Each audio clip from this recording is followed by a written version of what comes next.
Ah les amis, il fait beau, je dirais même il fait plus que beau, à ce niveau-là il fait même Alain Delon, ça fait très très plaisir, voilà. Alors aujourd'hui, petite vidéo bonus en marchant.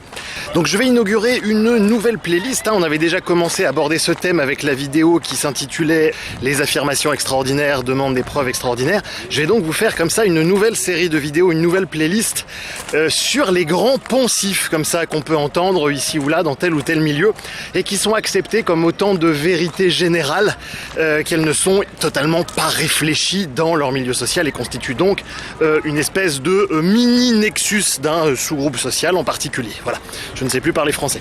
Bon, vous avez compris. Le thème du jour, si c'est gratuit, c'est toi le produit. Alors, en un mot commençant, non. Maintenant, on va peut-être développer un tout petit peu cette réponse lapidaire. Pourquoi non ? Pourquoi non ? Parce que cette phrase relève d'une forme de réductionnisme.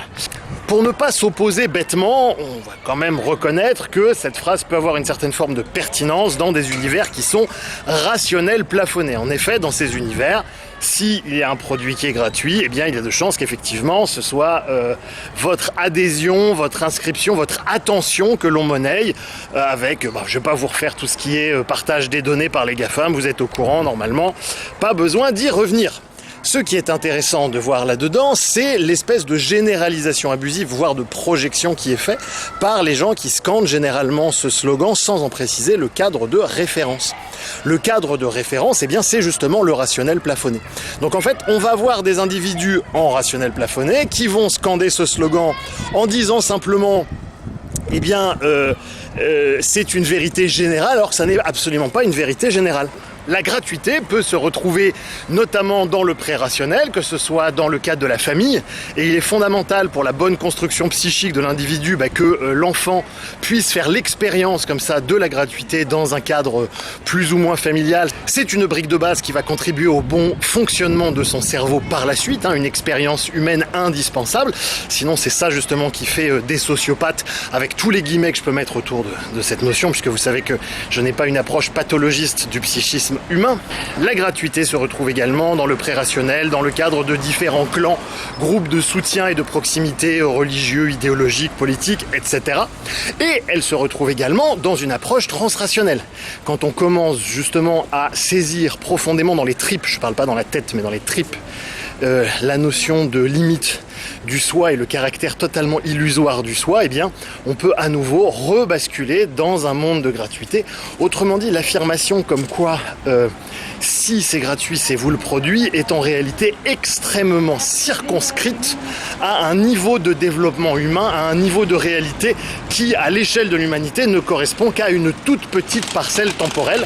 Et donc, logiquement, je suis là dans un discours qui ne dit pas oui mais, qui à la limite ne dit pas non, comme je l'ai fait un petit peu de façon excessive tout à l'heure, mais qui dit en réalité oui et, mais qui va donc recadrer puissamment cette affirmation à donc une toute petite portion de l'expérience humaine. Donc est-ce qu'il est utile de comprendre que quand c'est gratuit, c'est vous le produit ? Oui, évidemment. Ça vous évite de bâiller au corneille devant le premier gourou venu ou la première technique de marketing un petit peu grossière, évidemment.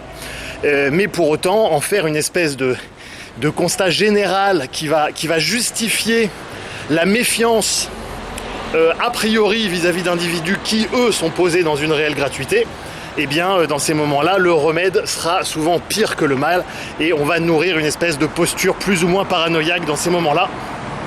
Et ce qui est dommage, parce que la gratuité et une certaine forme d'amour, eh ben, ça fait partie justement des différentes choses qui sont les plus belles dans la vie. Donc je vous souhaite tout simplement de pouvoir faire l'expérience comme ça de la gratuité de la part d'un parfait inconnu que vous ne reverrez jamais et dont le solde de l'interaction entre vous et lui sera positif pour vous et probablement pour lui aussi, puisque ne nous leurrons pas, un individu qui donne et qui est dans l'amour est tout autant gratifié que l'individu qui reçoit.